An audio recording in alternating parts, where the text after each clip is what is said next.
Nestled between Spanish and French lies another language. One might assume that due to its proximity to its neighbours, this language must be related to them, but it isn't. What is this mysterious language, and how comes it shares so few features with French, Spanish, or any other European language? Welcome to the Milu project, and today we'll be exploring the Basque language.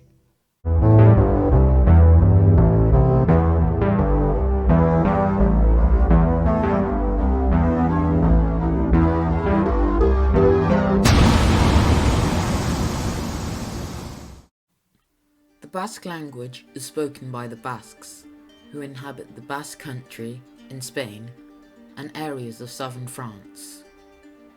Today, it's spoken by about 1 million people. It has no official status in France, but it's an official language in the Basque country, as well as Navarre. The Basque language is thought to be the last surviving pre-Indo-European language. In fact, Basque is actually a language isolate, meaning it's not related to any other living languages. It's thought that Basque was once part of a wider branch of Southern European languages, which have now died out.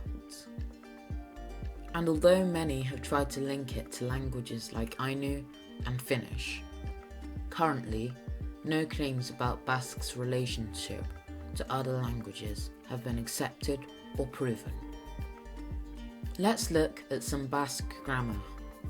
First, Basque is an ergative absolutive language.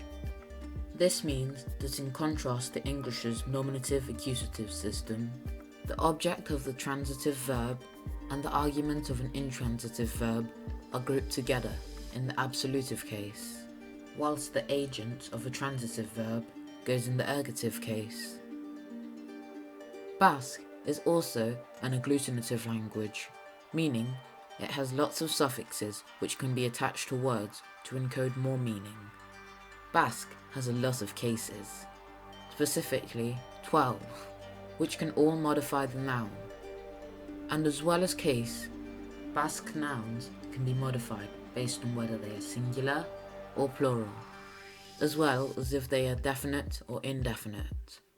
Though in total, due to different contexts, a noun in Basque can be modified in thousands of different ways. In terms of verbs, Basque is quite unique in that it has polypersonal agreement, a feature found in languages of the Caucasus, as well as some dialects of Arabic. Even though Basque has many tenses, it only really uses 3, the past, the present, and the imperative. Here we can see the conjugations of the verb ukan, to have. In Basque, the verbs have stems which differ based on things like tense and transitivity. Here's another conjugation of the verb, but with them as the object. These conjugations are very similar to the first example, although they demonstrate a difference in the polypersonal agreement. It's important at this point to mention, though, that not all elements of Basque are fully agglutinative. For example, the verbs seem to be on a path to becoming more fusional in nature. Now let's look at numbers. The Basque number system is actually vigesimal, meaning that instead of using base 10, they use 20 as a base. And here you can see the words for 20.